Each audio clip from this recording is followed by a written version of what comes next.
Hello विद्यार्थी मित्रांनो, मी शेख अब्दुल गनी. स्वागत आहे माझ्या एजेस करियर अकॅडमी या यूट्यूब प्लॅटफॉर्मवरती. मी आज व्हिडिओ बनवण्याचा उद्देश मी तुम्हाला थंबनेलमध्ये सांगितलेलंच आहे की टेट 3चा निकाल कधी लागेल. मागची 2 दिवस अगोदर मी जे लाईव्ह केलं होतं त्याच्यामध्ये पण तोच मुद्दा सांगितला होता. आज परिषदेला गेल्याच्या नंतर सकाळी गेलो होतो, आज थोडा उशिरा व्हिडिओ बनवला की निकाल कधी लागेल एक्झॅक्ट माहिती उपायुक्त साहेबांना भेटल्यानंतर लक्षात आली. त्याच्यानंतर परत जे सेकंड फेज झालेला आहे त्याची मुलाखत यादी जी डिक्लेअर झाली त्याच्यामध्ये ज्यांचं जी निवड झालेली आहे त्यांना माझ्या खूप खूप शुभेच्छा पुढील वाटचालीसाठी. आणि त्यांना एकदम म्हणजे त्यांचं निवड होईल अशी आपण आशा व्यक्त करूया. विना पैशाने किंवा कमीत कमी पैशाने आपण असं पकडून चालू, कारण का संस्था चालक तर तुम्हाला माहितीच असतात कसे असतात काही नाही. त्यामुळं पुन्हा एकदा शुभेच्छा माझ्याकडनं की तुमची निवड झालेली आहे. ज्यांची निवड झालेली नाही त्यांना पण काही प्लॅन बीसाठी शुभेच्छा. त्यांनी काही करावे किंवा टेट 3मध्ये त्यांना चांगले मार्क येतील अशी अपेक्षा व्यक्त करूया. आणि त्यांच्या आयुष्यात त्यांनी यशस्वी होतील, एक यशस्वी शिक्षक होतील यासाठी त्यांना पण शुभेच्छा. चला तर जो कोणी नवीन असेल ते माझ्या चॅनलला सबस्क्राईब करा, जेणेकरून तुम्हाला ऑथेंटिक आणि पुण्यातनं खरी माहिती भेटेल आणि मी ते देण्याचा प्रयत्न करेन. चला मूळ मुद्द्याकडे येतो. थंबनेलमध्ये तुम्हाला सांगितलं, खरंच सेकंड फेज ही नियमानुसार झालेली आहे का माझा प्रश्न. तर मला असं वाटते ती नियमानुसार झालेली नाही. ती कशी? पहिल्या फेजमध्ये जे निवडीचे टप्पे होते, पहिल्यांदा विना मुलाखतीची यादी लागली, तिथून कन्वर्ट यादी लागली, उर्दू माध्यमांची सोबतच यादी लागली, नंतर विथची यादी लागली, मुलाखतीसहची यादी लागली. असे 4 टप्पे झाले ज्यामध्ये उर्दू माध्यम मराठी माध्यमाला काहीच संबंध नाही आहे. त्याच्यानंतर आत्ता ह्या सेकंड टप्प्यामध्ये काय झालं, सेकंड फेजमध्ये काय झालं, 10% अपात्र रिक्त 10% जागा ह्या सेकंड फेजमध्ये भरतो असं त्यांनी सांगितलं. पण नियमानुसार भरलेले आहेत का? नाही. अपात्र रिक्त गैरहजर यांची संख्या तर अमाप आहे. एकूण जागेच्या 60 ते 70% अपात्र गैरहजर लोकांचं इथं आकडेवारी आहे सेकंड फेजमध्ये. त्याला जबाबदार कोण, हा एक माझा प्रश्न. अपात्र रिक्त गैरहजर ह्या जागा दिलेल्या नाहीत आणि न देता यांचे राऊंड न लागता डायरेक्ट मुलाखतीसहची यादी डिक्लेअर झाली. याची जबाबदारी काय? आता ह्याचं नुकसान कसं झालं तुम्हाला ते मी तुम्हाला सांगतो.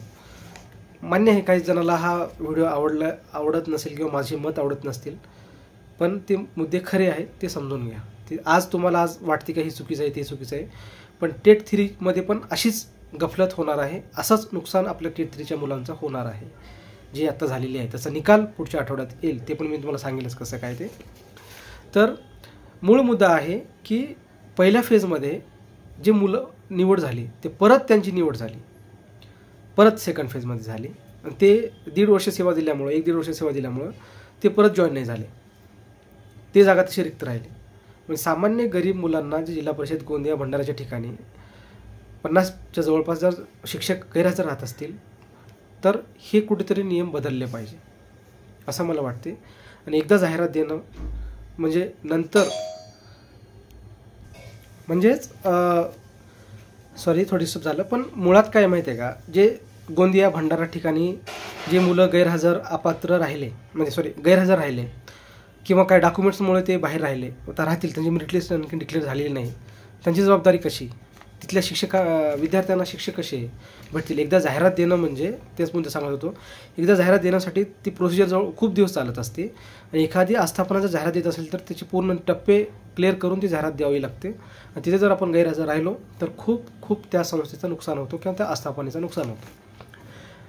हे शिक्षकांना कळत नाही आणि शिक्षकांचा तर विषय वेगळाच, पण शासनानं जो नियम कुठेतरी बदलला पाहिजे. त्यामुळं 1 बिंदू 1 पद याच्यावर काम करावे लागेल. नंतर ते शिक्षक अभिज्ञता बुद्धिमत्ता चाचणी आता जी झालेली आहे 25ची, ह्याच्यामध्ये पण तसंच होणार आहे. आकडा दिसेल आपल्याला 30,000चा, पण लागतील 10,000 मुलं. तेच मुलं परत फिरत राहतील. पण तो मुद्दा झाला. आता पहा तर उर्दू माध्यमाचा मी तुम्हाला विषय सांगतो. उर्दू माध्यमाचं तर कोर्टमध्ये केस आहे म्हणजे कोर्टची एक डिक्लेरेशन आहे, कोर्टचा ऑर्डर आहे की तुम्ही कन्वर्ट राऊंड लावला पाहिजे. तर कन्वर्ट राऊंड काय आहे मी तुम्हाला मागच्या व्हिडिओमध्ये सांगितलेले आहेत. कन्वर्ट राऊंड कसा असतो, उर्दू माध्यमामध्ये मुलांचे मुस्लिम कम्युनिटीमध्ये, मायनॉरिटी कम्युनिटीमध्ये SC BC SC असे काही प्रवर्ग आहेत, NTB NTC वगैरे काही प्रवर्ग आहेत, त्या जाती त्या नसतात. त्यामुळं त्या प्रवर्गाला जे रोस्टरमध्ये जागा आलेल्या असतात उर्दू माध्यमाच्या शाळेवरती, त्या जागा ओपन सर्वसाधारणासाठी कन्वर्ट होतात आणि ओपनमधले जे मुलं आहेत त्यांची तिथे निवड होते. हा त्यांचा नियम आहे. तर त्यानुसार त्यांचं लिस्ट लागली पाहिजे असं मला वाटते, कारण का नियमानुसार त्यांच्या पण जागा खूप जवळपास 152 200 जवळपास त्यांच्या जागाच आहेत, 300 जवळपास 152-54 जागा त्यांच्या कन्वर्टमध्ये राहिलेल्या आहेत. तर ते नाही झालं तर मग काय अर्थ नाही. ठीक आहे. आणि मराठी माध्यमाचे पण कन्वर्ट राऊंड जे नियमानुसार फर्स्ट फेजमध्ये लागलेला होता ते नुसार लागला पाहिजे. नाही अन्यथा जर कोर्टात याचिका पण खूप गेलेल्या आहेत, जर परत ते याचिकेत जर विद्यार्थ्यांकडून जर निकाल आला माननीय हायकोर्टाकडनं, तर तेव्हा परत आणखी नुकसान होऊन जाईल. परत त्या याद्या रिवाईज करणं किंवा समायोजन करणं ह्या गोष्टी होत राहतात. त्यामुळं ते लागला पाहिजे. कोण काही म्हणो, लवकर टीट झाली पाहिजे, परत किती राऊंड लावता, असे मुलं मला कमेंट टाकतात, निगेटिव्ह टाकतात, काही अर्थ नाही. पण कोर्टात गेलं तर 1 वर्ष बसावं लागणार आहे, हे ठरवून घ्या तुम्ही. कारण का तो नियमानुसार आहे, तो नियमानुसार लावला पाहिजे असं वाटते. कारण का टेट 3ला जागा किती सांगेन तुम्हाला, ते तर लय मोठा इतिहास आहे, ते सांगेलच. पण मूळ मुद्दा आहे की कन्वर्ट राऊंड प्रत्येक, म्हणजे मुळात काय आहे, पहिल्या फेजमध्ये जो नियम लागू केलेला आहे तोच सेकंड फेजमध्ये नियम लागू करायला पाहिजे होता. एकही नियमानुसार काम झालेलं नाही, 1-2 सोडलं तर. 10% त्यांनी जागा राखीव ठेवल्या होत्या सेकंड फेजसाठी, त्या दिल्या नाही. दुसरा मुद्दा, कन्वर्ट राऊंड लावलेला नाही आहे, उर्दू माध्यमाचा कन्वर्ट राऊंड लावलेला नाही आहे, कन्वर्ट टू ओपन राऊंड लावलेला नाही आहे. आणि असं करत असताना डायरेक्ट मुलाखती यादी तुम्ही डिक्लेअर केलेली आहे. म्हणजे कुठंतरी मुलाखती यादीमध्ये पण घोळ आहे. काही मुलांचे पण प्रेफरन्सचे, काही शाळेवरचे बिंदूचा इशू आलेला आहे. ते जेव्हा अभ्यास करते तेव्हा कळेलच. पण ही प्रोसिजर SOP आता हे किती प्रोसेस लांबेल ते शक्यता आहे. त्यामुळे नियमानुसार माझी एक विनंती राहील की नियमानुसार भरती झाली पाहिजे, तरच या कोर्ट केसेस, उद्या जर कोर्टमध्ये जर मुलांकडून जर हा निर्णय आला तर कुठंतरी बॅकफूटवर परत शिक्षण विभाग जाईल असं वाटते. त्यामुळं हा कुठेतरी अन्याय झालेला आहे. सेकंड फेजच्या जे एजमुळे राहिलेले मुलं आहेत किंवा 1 मार्कानं मुलं राहिलेले आहेत, असं त्या मुलांना नुकसान झालं असं मला वाटते. आणि सर्वात महत्त्वाचा प्रश्न आता तुम्हाला पडलेला आहे की आता बघा काय माहिती आहे का, कितीतरी मुलं आता सेकंड फेजमध्ये विदाऊटला लागलेले मुलांना आणखी जॉईनिंग नाही आली. उदाहरणार्थ काही आमची मुलं आहेत की पिंपरी चिंचवडला लागले आहेत, काही मुलं गोंदिया भांडारला लागलेले आहेत, त्यांना परत संस्थाची यादी आली, संस्थामध्ये निवड झाली. म्हणजे तर कसं बघा ना तुम्ही, किती मोठं, त्यांना जॉईनिंग नाही भेटली तरी पण डबल त्यांना बिंदू, म्हणजे तेच मुलं डबल फिरत आहेत. म्हणजे ह्याच्यामध्ये एकूण संख्या असं फुगून मोठी वाटते, पण लागण्याचं प्रमाण कमी असते. त्या दिवशी मी लाईव्हमध्ये हेच सांगितलं आहे, भलेच 8,000-8,500 जरी संस्थेवर शिक्षक जाणार असतील तर 8,500 शिक्षकांची निवड होणार नाही. हे अधिकारीसुद्धा नाराज झाले. त्या बाबतीमध्ये मी पाठपुरावा केला जनता, ते अधिकारीसुद्धा माझ्यासमोर बोलून दाखवले की कुठेतरी वाईट वाटते म्हणे हे पाहून, हे शासन नियम बदललं पाहिजे असं एकांतामध्ये आम्हाला अधिकारीसुद्धा सांगतात की कुठेतरी 1 पद 1 बिंदू हे असलं पाहिजे, असं त्यांचं मतसुद्धा आहे अधिकाऱ्यांचं. त्यांनाही वाटतं की कुठेतरी शासनाने याच्यावर बदल केला पाहिजे. ते बदल करण्यासाठी आपण सर्व विद्यार्थी म्हणून पाठपुरावा करणे खूप गरजेचं आहे. अन्यथा टेट 3मधले जागा विसरा. काही टॉपर मुलं असतात, तेच मुलं परत फिरत असतात आणि आपण फक्त दुसऱ्यांचे पेढे खायचं, हा एक नियम आहे शिक्षक भरतीतला. त्यामुळे मी तुम्हाला सांगतोय, माझं काही वैयक्तिक कुणावर काही नाही आहे, पण सांगतोय. ठीक आहे. पहा, आज आता ते झाल्याच्या नंतर मूळ मुद्द्याकडे येतो. हा झाला सेकंड फेजचा मुलाखत यादीचा. जे लागले त्यांना शुभेच्छा, ज्यांची निवड झालेली त्यांना शुभेच्छा. परत ते 1:10चा रेशो आहे, ते रेशो कुठेतरी कमी केला पाहिजे.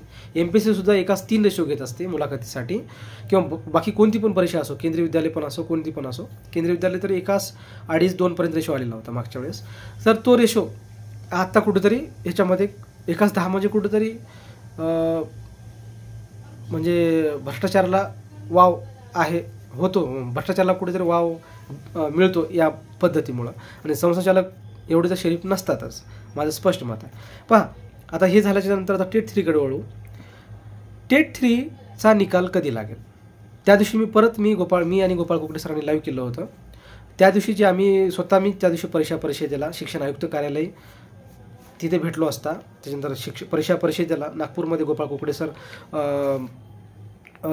मुख्यमंत्री सचिवालयाला गेले होते.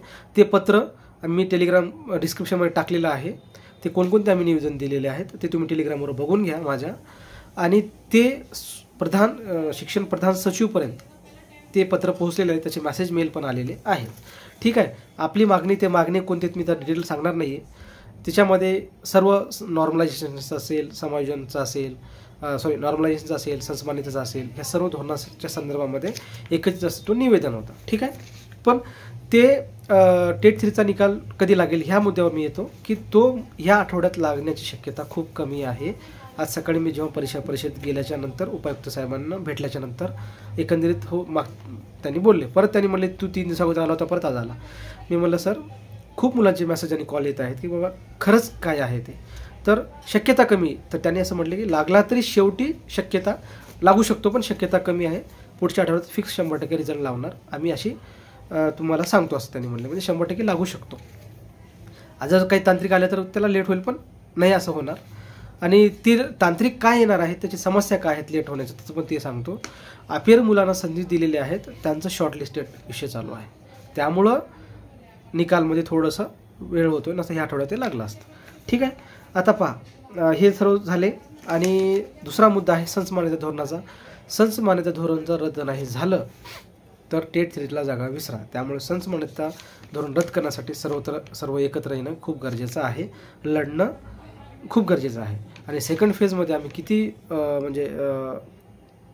प्रयत्न केले. शासन नवीन नियम आणत असतो. त्यामुळं त्यांना कोण शिक्षक भरती करायची नाही आहे. पहिल्यांदा शाळा समूहयोजना आणली, नंतर परत कंत्राटी शिक्षक ते बंद केलं, परत कंत्राटी शिक्षक भरती आली, ती रद्द केली, परत संच मान्यता धोरण आणलं. ह्याच्यानंतर पुढं काय आणू नये असं आपण शासनाला विनंती करूया.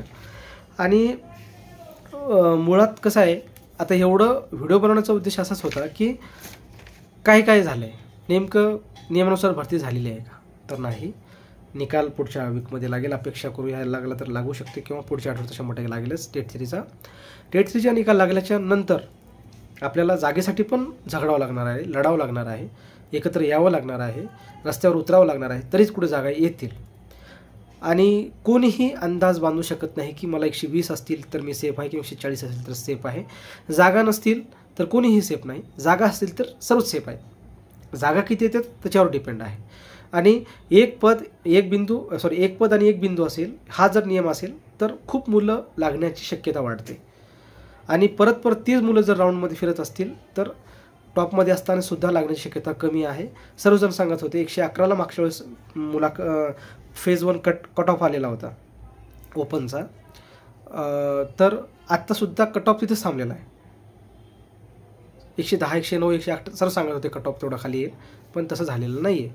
परत मागासवर्गीयांचा 55-60 हा नियम लावल्यामुळे जे मुलं TET किंवा CTET ओपनमधनं पास झाले त्यांना ओपन प्लस कॅटेगरीच्या जागावर दावा करता येतो. आणि ज्यांच्याकडं फक्त कॅटेगरीतनं TET किंवा CTET उत्तीर्ण असतील त्यांना फक्त त्यांच्याच प्रवर्गातील जागावर दावा करता येतो. त्यामुळं असे खूप नियम आहेत शिक्षक भरती. जगातील अजब अशी भरती आहे आपली. पहिलं एक्झाम होते, नंतर जागा डिक्लेअर होतात. ते जागा किती द्यायच्या शासन ठरवत असते. आणि त्याची एक समिती पण बसलेली आहे. जिल्हानिहाय भरती झाली पाहिजे. ते कसं त्याची इम्प्लिमेशन, त्याची अंमलबजावणी कशी करतील ते येणारा काळच ठरवेल. चांगले मार्क असतील तर भरतीमध्ये काम करा, अन्यथा करू नका. दुसरं काहीतरी प्लॅन बी ठरवा. याच्यामध्ये 2-3-4 वर्ष वेस्ट करण्यात काही अर्थ नाही असं मला तुम्हाला सर्वांना आवर्जून सांगायचं आहे. जे कोणी नवीन मुलं असतील ते माझ्या व्हिडिओला लाईक करा, सबस्क्राईब करा, शेअर करा. तुम्हाला नवीन माहिती भेटतच राहील. मी तुम्हाला माहिती असे काय असेल तरच मी व्हिडिओ बनवत असतो, अन्यथा बनवत नाही. त्या दिवशी लाईव्ह बनवण्याचं कारण तोच होता की आम्ही ॲट ए टाईम परीक्षा परिषद, शिक्षण आयुक्त कार्यालय, मुख्यमंत्री सचिवालय, राज्यपाल यांना पण आम्ही ते पत्र पाठवलेलं आहे पोस्टाने. असे कितीतरी आम्ही त्याच्यावर काम करतो आहे संचमान धोरणासाठी किंवा जागावाढीसाठी, नॉर्मलायझेशनसाठी. आज पण मी परीक्षा परिषदेमध्ये जाऊन विनंती केली की रिझल्ट रो मार्क्स आणि नॉर्मलायझेशन किती मार्क्स वाढले अशा पद्धतीने एक टेबल एक्सेल शीटमध्ये तुम्ही रिझल्ट डिक्लेअर करा, IPSला विनंती करा असं मी त्यांना विनंती केलेली आहे. म्हणजे एक हक्कच आहे. चुकीचं काहीच नाही आहे. सर्वजण सांगत होते MPSCच्या मध्ये क्लॅश होतात, त्या डेट होणार, ते आम्ही प्रयत्न करून ते माननीय आयुक्त साहेबांनी ऐकलं, आम्हाला चान्स दिला, सर्वांना संधी दिली, जी मुलं अदर परीक्षा MPSC UPSC देत होती त्यांना. त्यामुळं जर नियमानुसार काही मागणी करण्यासाठी एकत्र येऊन जर लढत असतो तर त्याच्यात यश नक्कीच भेटत असतो. मी माझ्या प्रवर्गासाठी, मी माझ्या माध्यमासाठी काम करतो. जर वैयक्तिक लेवलवर तुमचा स्वार्थ आलेला असेल तर यश भेटणं जिकिरीचं होऊन जातं किंवा अवघड होऊन जातं. क्लासेसवाले तुम्हाला सांगतील कट ऑफ, कोणीच कट ऑफची बाकीत सांगू शकत नाही, कारण का जागा माहिती नाहीत, जागा किती येतील माहिती नाहीत, किती जिल्हा परिषद रजिस्टर क्लिअर करून जागा देईल ते पण माहिती नाही आहे, जाहिरात कधी येईल माहिती नाही आहे, रिझल्ट फक्त लागेल पुढच्या ह्याच्यात. तरी रिझल्टवर प्रोसेसच्या नंतर खूप त्याला संघर्ष करावा लागणार आहे, तेव्हा कुठं जागा येतील. सेकंड फेजला त्यांनी जागा दिल्या नाही नवीन संसदेच्या धोरणामुळं. आता येणाऱ्या दिवसात काही हायकोर्टाचा निर्णय आहे, पाहूया आपण हायकोर्ट काय करते. जर चुकून 10% अपात्र गैरहजरवर याचिका पडल्या तर परत ह्या भरतीमध्ये घोळ निर्माण होऊ शकतो. नियमानुसार भरती झालेली नाही आहे आणि काही मुलांनी याचिका पण टाकलेल्या आहेत, ते आमच्यापर्यंत आलेले आहेत माहिती. त्यामुळं जर तसं काही झालं तर खूप अवघड होणार आहे, किचकट प्रक्रिया होऊन जाईल असं मला वाटते. त्यामुळं सर्वांना माझ्याकडून जे मुलाखतीसाठी निवड झाली त्यांना शुभेच्छा. आणि टेट 3चा निकाल काही दिवसात येईलच, त्याच्यामध्ये सर्वांना चांगले मार्क पडतील, नाही पडतील सर्वांना तरी शुभेच्छा. आणि व्हिडिओ आवडला असेल तर लाईक करा, सर्वांना शेअर करा. ऑथेंटिक माहिती भेटण्यासाठी चॅनलला सबस्क्राईब करा. धन्यवाद.